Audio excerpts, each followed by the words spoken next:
Hey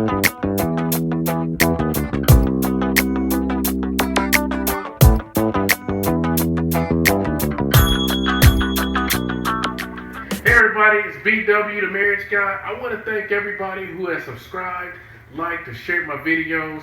I really appreciate it. I want you to know my full intention is not for popularity, but it's just about sharing information about relationships. You know, funny thing is, no relationship is exempt from it. And my goal today is to educate you about how to deal with conflict. A lot of times when we deal with conflict, it's because of a lack of communication. I'll give you an example. When me and my wife first got married, you know, I feel like I'm a complicated person when it comes to food because I always like to try new places. My wife is more on the simple side. So if we go somewhere, that might be a place we go on a regular basis. Places that I like to go, it's like out of the norm. You know, we don't go there all the time. So when I ask my wife where she wants to go eat, it's never anywhere new. So one particular time, she says, "I'm hungry, babe." And I'm like, "Yeah, me too. Where you thinking about going?"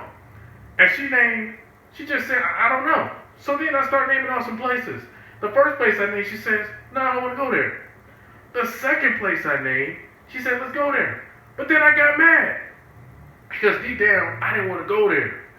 I had this place that I wanted to go in the back of my mind. I wanted to go to this place called The Habit. It's a burger joint. And the funny thing is, she don't like to go to places like that. And I just hope deep down that she would actually say she wants to go there. But she didn't. She said she wanted to go to place number 2. So then I looked at her, and this look on my face, my body language changed. And I said, "Why we gotta go there?" She says, "You the one that brought the place up." But then I said to her, "I was hoping that you would say something else. We always go to this place." Does that sound familiar? Do you always go to the same place the other person gets mad?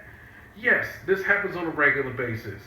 So then we went to some place that we didn't even talk about. I just said, "Well, I'm going here."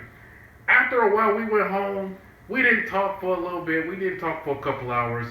I want to go play some Madden. She's in the room, and she's in there reading and doing something. I wasn't paying attention to her. I'm mad already. I'm mad. So then she comes out the room about a couple hours. I think it's about 3 hours. She says, "Do you want to talk?" And I was like, "Not really. I don't want to talk." But everything in me wanted to talk. So I had to cut my game on pause, and I had to sit there and listen to what she had to say. Now, it took everything in me to not sit there and try to defend myself. But the truth is, we needed that conversation.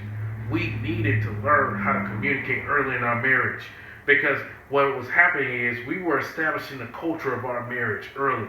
We weren't taking this from that couple, that from that couple. We were establishing our own.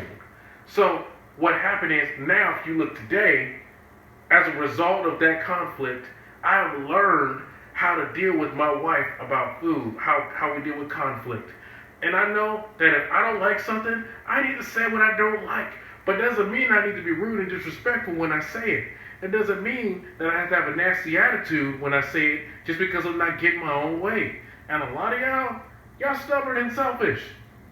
That's really the root cause of dealing with conflict. You have to deal with a selfish, stubborn person that you know you have to deal with for the rest of your life, and they're not going nowhere. So all I'm saying is this.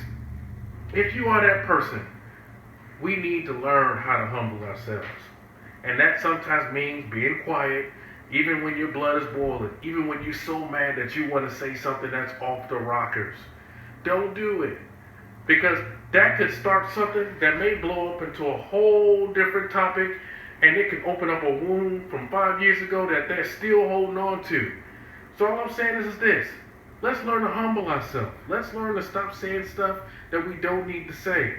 And you know, the average time, I just want to make sure I say this, the average time that we should take time away when we're dealing with conflict, it shouldn't be a day. It shouldn't be a week. It shouldn't be a month. And our kids, they shouldn't be victims of our own conflict. Our families shouldn't be victims of our own conflict. What we need to do is, you need to take a break, a couple hours, and then come back to the table because you have a different perspective. Let's take time to do that.